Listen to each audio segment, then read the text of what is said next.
sí damos paso a Aniana Oliet y Rosa Camacho, que son nefrólogas del servicio del Hospital Severo Ochoa, y nos van a contar casos atípicos bueno, de los colágenos, ¿no? Con variantes de los colágenos. Hola, buenos días. En nuestros casos son muy sencillitos, lo cual creo que algunos de vosotros agradeceréis porque han sido casos un poco complejos los anteriores. Simplemente son casos que nos sorprendieron por los resultados que nos enviaron desde Albincor. Entonces, yo os contaré los dos primeros casos y Rosa os contará el tercero, ¿vale? El primer caso es un paciente que tenía 68 años cuando nos lo derivaron a nosotros y nos lo derivó el servicio de cardiología en 2017 porque tenía una hipertensión de difícil control y una elevación de las cifras de creatinina aproximadamente 1,8 miligramos de cilitro.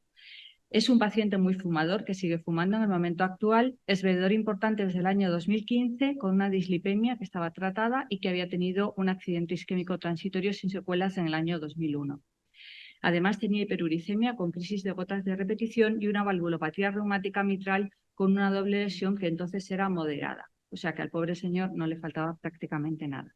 Urología lo había seguido antes que nosotros porque presentaba un síndrome del tracto urinario inferior y además tenía quistes renales bilaterales. Cuando le preguntamos el primer día no refería ningún antecedente de nefropatía ni de hipoacusia en la familia. Y revisando la historia previa al momento en que nosotros le empezamos a ver, desde el año 2004 el paciente tiene una creatinina elevada de 1,4 miligramos de cilitro, un ácido úrico muy elevado, como ya hemos dicho, y entonces ya se objetivaba una mínima proteinuria en tira sin microhematuria. En los años siguientes mantuvo más o menos estos datos, aunque en el año 2014 podemos ver que la proteinuria ya se elevó hasta a 150 miligramos de cilitro en tira. Y cuando nosotros nos encontramos con él, vimos que tenía una creatinina más elevada de 2,12, un ácido úrico elevado, aunque menos que antes porque estaba tratado, y una proteinuria que había incrementado, era de 200 miligramos de cilitro en tira y en orina de 24 horas de 4,17 gramos día. Por ello, le pedimos una monitorización ambulatoria continua de presión arterial y un protocolo glomerular que fue estrictamente normal, excepto un mínimo componente monoclonal en sangre que por inmunofijación correspondía a IgA-kappa. El espectro en orina mostraba proteinuria glomerular selectiva y no tenía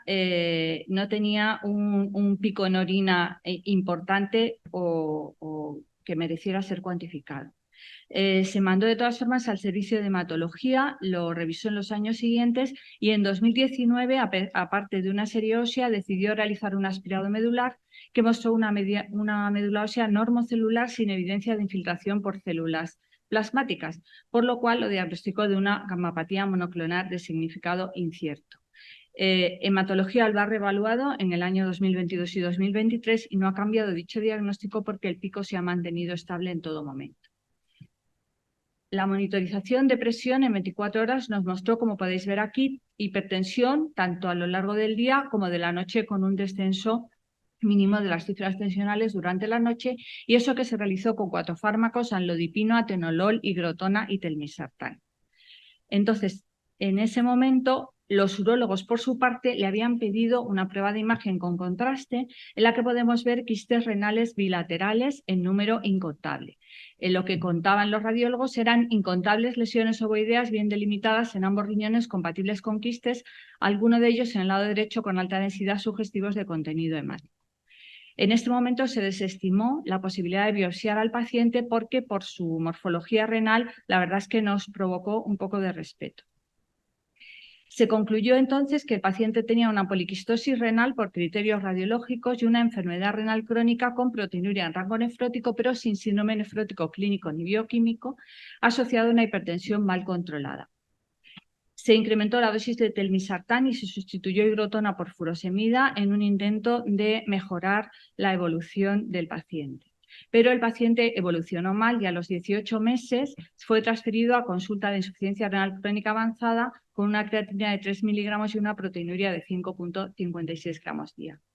En abril del 2021 ingresa por insuficiencia cardíaca congestiva y se vio que la valvulopatía mitral había progresado y tenía hipertensión pulmonar severa, por lo que unos meses después fue intervenido en el Hospital Clínico y le pusieron una prótesis biológica mitral por doble lesión. Además, le realizaron una neoplasia tricuspidia y le ligaron la orejuela.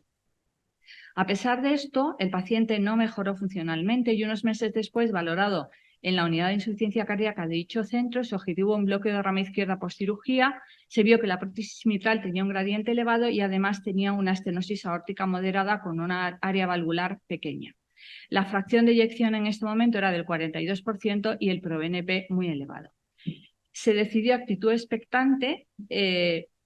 esperando a que lo incluyéramos en diálisis para ver si así mejoraba la situación del paciente, y el paciente reingresó por insuficiencia cardíaca en noviembre del 22. La estenosis aórtica había progresado, como era de esperar, y al alta el servicio de cardiología intentó tratamiento con sacubitrilo, valsartán, empagliflozina y bisoprolol, consiguiendo con ello que el paciente se mantuviera no solo normo, sino hipotenso y que empeorara la función renal, por lo que finalmente implantamos catéter permanente y se inició hemodiálisis en diciembre del 2022 con una diuresis en ese momento de 1.650 centímetros, una creatinina de 5.37 y un aclaramiento de 13, manteniendo en ese momento también la proteinuria de 1.30 gramos día.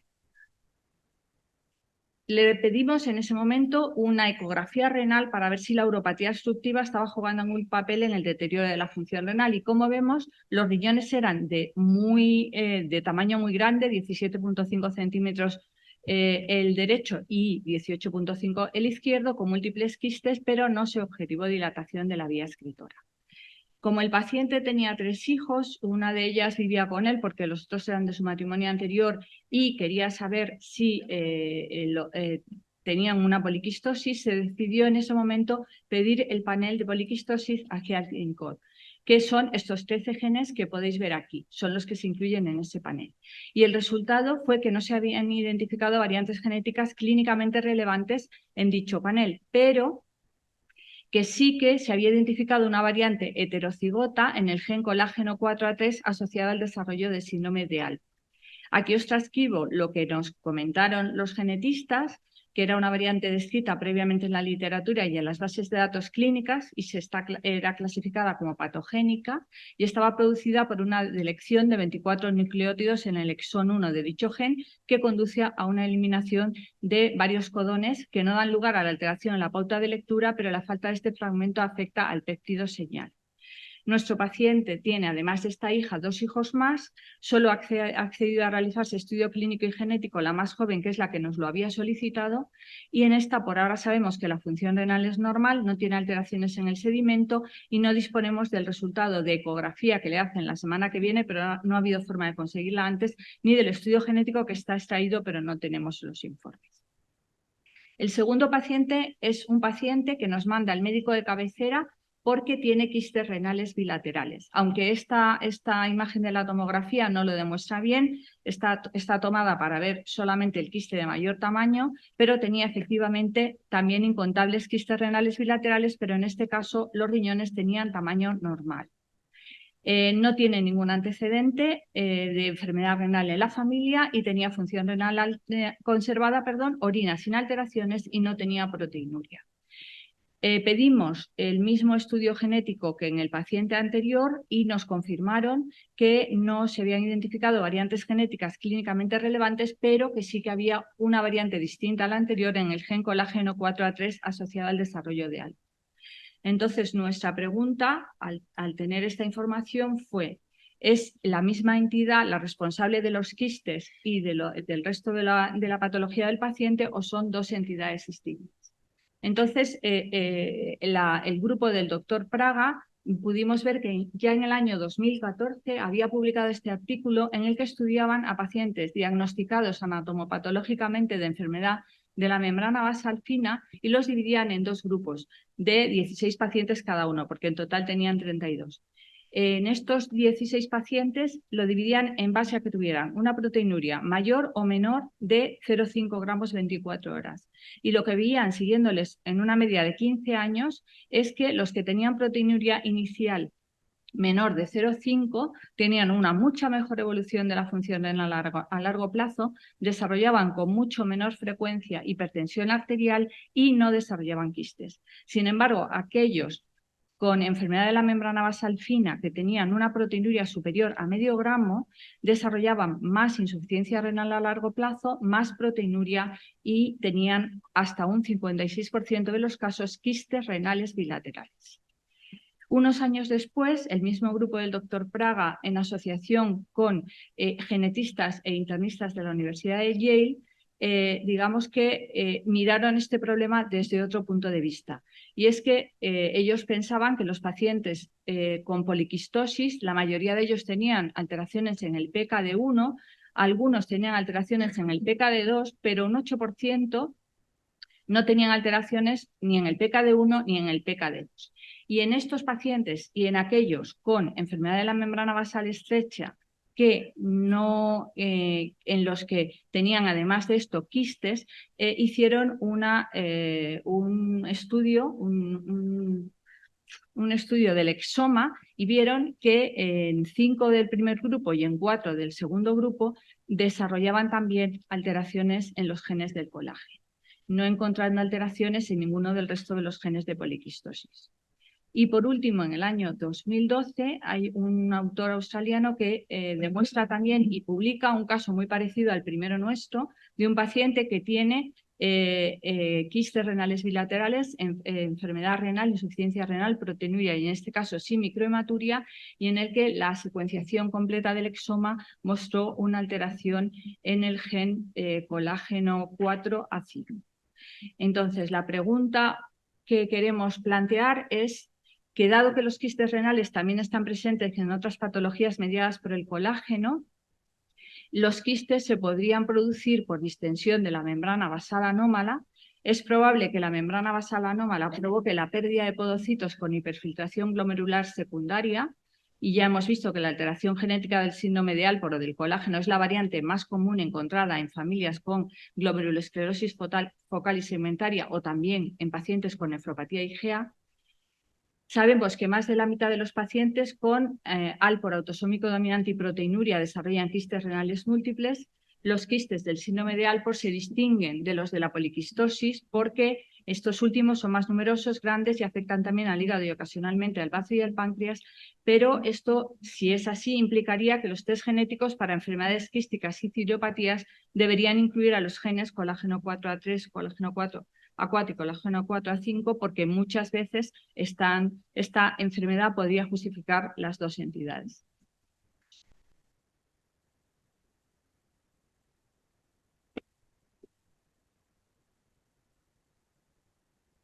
Bueno, yo para continuar con la línea de mi compañera, la doctora Liet, os vengo a contar también un caso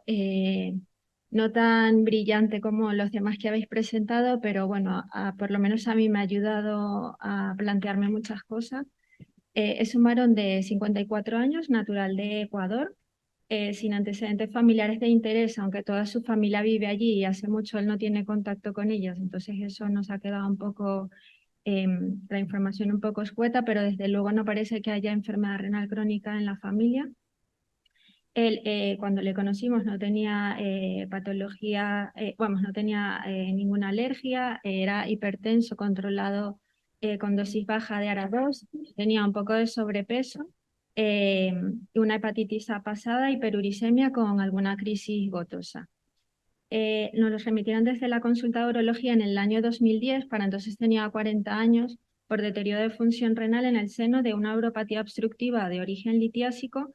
En la eco para ese entonces se veían riñones de tamaño normal con quistes corticales solo en el riñón derecho. Se le realizó un estudio metabólico que fue normal y el paciente perdió el seguimiento en el año 2012 cuando tenía una creatinina de 1,5 y un aclaramiento de 63 mililitros minuto. Había tenido microhematuria ocasional que se había puesto en relación con la litiasis y una proteinuria leve que se atribuyó a la obesidad. Nos los vuelven a mandar en el año 2016, ya con creatininas de 1,9 y una proteinuria en torno a 1 gramo. Se le hizo un estudio inmunológico completo, incluido antipla y todo lo que teníamos a nuestra disposición, que fue negativo. y se le repitió la ecografía, que para entonces ya seguía teniendo riñones de tamaño normal, pero ahora con múltiples quistes corticales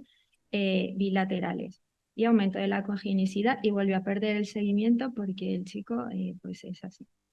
Bueno, esta es la ecografía de los riñones, nada más, sino los quistes que tenía.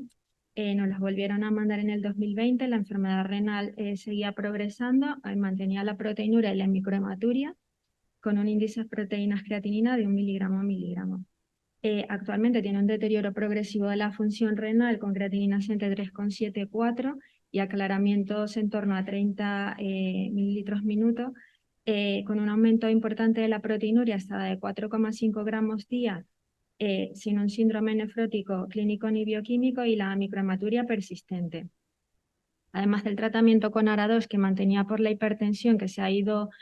subiendo progresivamente hasta que su tensión lo ha tolerado, se le inició en una desesperación pues ISGLT2 en julio del año pasado.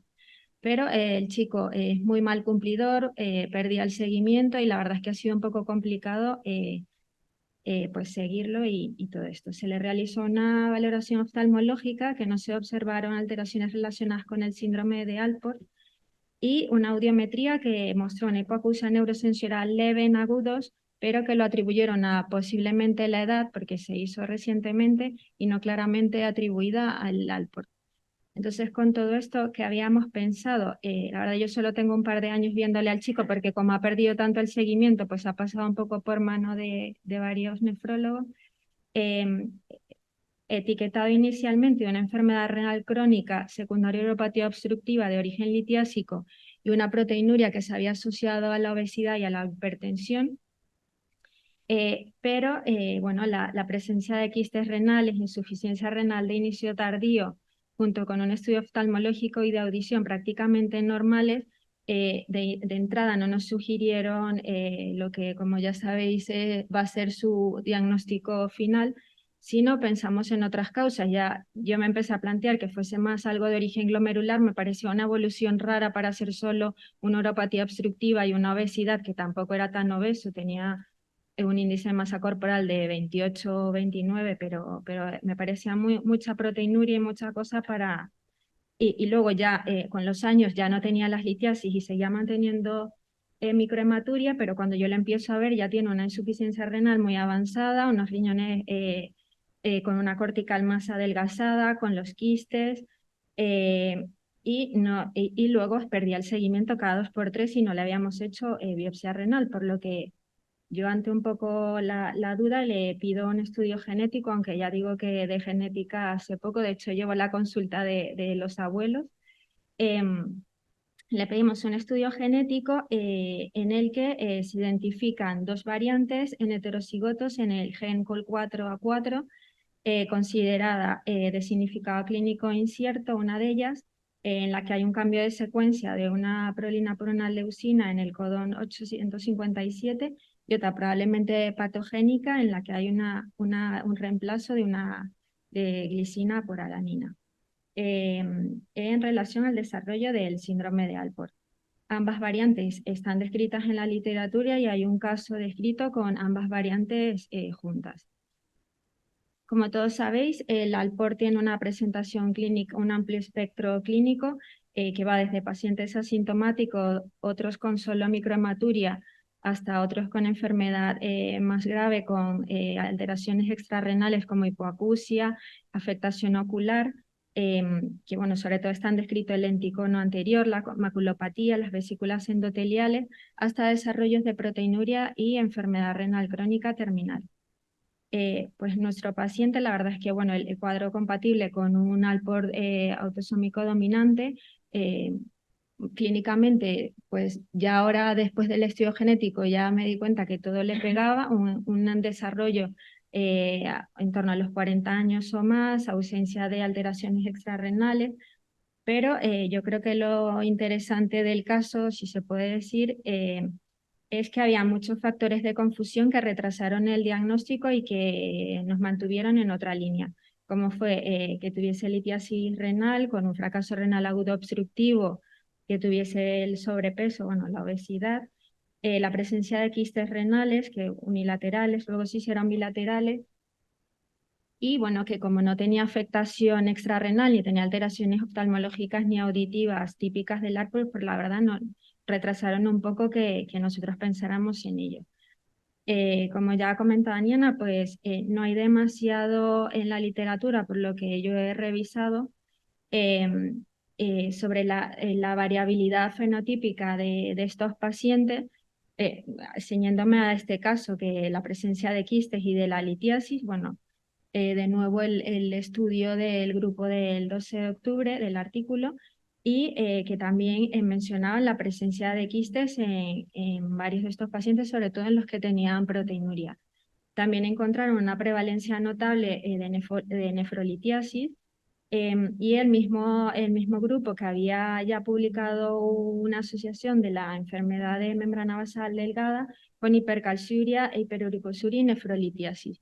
Entonces, aunque esta relación no está establecida ni está publicada, bueno, yo creo que habría que plantearla, y aunque lo que saco yo de este caso es que aunque el fenotipo del paciente no te indique pensar en otra enfermedad hereditaria, pues siempre hay que tener la mosca detrás de la oreja y bueno, estar un poco atentos, ¿no? También hay otros estudios que informan la asociación entre quistes renales y nefrolitiasis.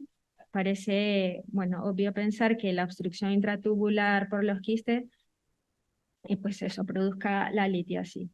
Hay un caso que en realidad es un caso publicado en el 2019 de un chico de 19 años que no tiene nada que ver, no describe relación con los quistes ni con litiasis, pero bueno, se basan sobre todo en una afectación ocular severa que tiene, con lenticono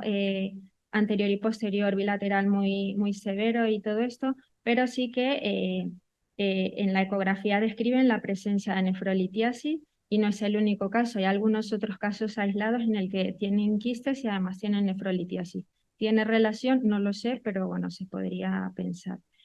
Pues como conclusión, básicamente lo que ya sabemos, existen diferentes formas de presentación fenotípicas del síndrome del Alport, que ya lo sabíamos, y parece que si esto pudiese tener alguna relación, pues incluso el fenotipo que tenemos en mente podría incluso ampliarse. La presencia de quistes y o nefrolitiasis podría ser otra forma de presentación, no lo sé, no me atrevo a asegurarlo, nadie, o sea, de hecho hay algún escrito de que no ven ninguna relación, pero bueno, yo aquí lo dejo. Yo creo que se necesitan más estudios, y yo creo que con el implemento cada vez mayor de estudios genéticos, pues igual sí se podría sacar alguna conclusión. El síndrome de Alport autosómico dominante parece estar infradiagnosticado, probablemente por esto, por la diversidad en las formas clínicas, que depende de la patogenicidad de la variante y su penetrancia. Y el estudio genético, como ya todos sabemos, y no voy a insistir mucho más, ha tenido una gran utilidad, yo creo que en general y en nuestro caso sobre todo, porque era un chico joven, mal diagnosticado, que ahora mismo pues ya le hemos podido dar consejo genético, podemos saber, porque probablemente llegue a tratamiento renal sustitutivo, lo que podría pasar con él en un futuro cuando necesitase un trasplante renal, y yo creo bueno, que básicamente era eso. Muchas gracias. Bueno, muchas gracias a las dos. Abrimos ahí la ronda de preguntas. Yo voy a empezar. A ver, yo tengo como 6 o 7 casos de estos en los que ya los quistes, que ya estaba descrito que sí que podía estar asociado. El tema de una variante, por ejemplo, de forma autosómica dominante. Y lo que ahora se cuestiona mucho es saber si en el síndrome de Alport autosómico dominante es si realmente esa variante es la que está produciendo todo o está modulando a otro variante o otro gen que todavía no, pues se nos ha pasado desapercibido. Pero sí que empezó a saltar no solo con los quistes, sino con la nefrolitiasis, con casos que solo encontraba una variante con Alport, relacionada con el Alport. Col4, sí, patogénica, pero en formas recesivas, y claro, sí que se había descrito también asociadas con fenotipo en formas dominantes. Pero claro, de ahí ahora lo que se está viendo es eso, que intentando pensar que a lo mejor están modulando Sí, más que ejecutando sí, esa sí. forma. Sí, sí, de hecho, en una reunión que hubo en Barcelona hace relativamente poco tiempo, una de las charlas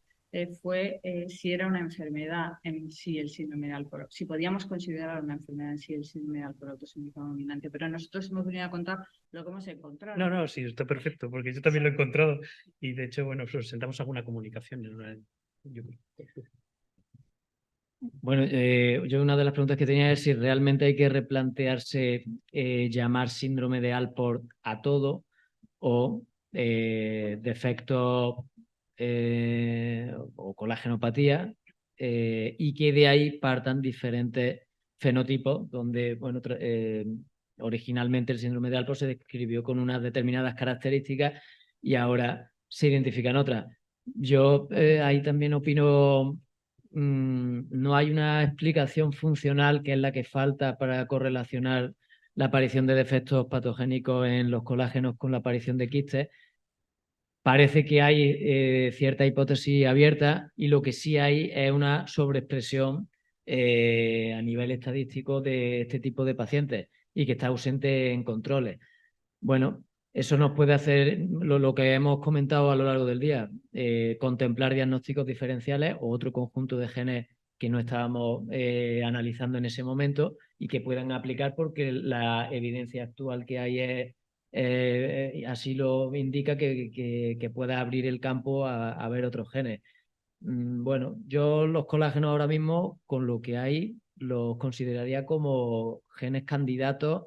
a explicar este tipo de fenotipos atípicos, ¿no? Y que luego vayamos a la historia clínica, antecedentes familiares, etc. Sí, lo que pasa es que ocurre que a lo mejor necesitamos plantear otro tipo de estudio genético, más ampliado, porque a lo mejor en un panel no estamos contemplando todos los genes que a lo mejor esa variante en COL4A3 o COL4A4 de manera independiente está modulando la acción quística o adicional, ¿no? Entonces, por eso que a lo mejor tendríamos que plantear el completar los estudios de otra manera, ¿no? Este tipo de pacientes. Pero súper interesante, como ya lo hemos visto con Sergio. Pues nada, si no hay más preguntas, muchas gracias.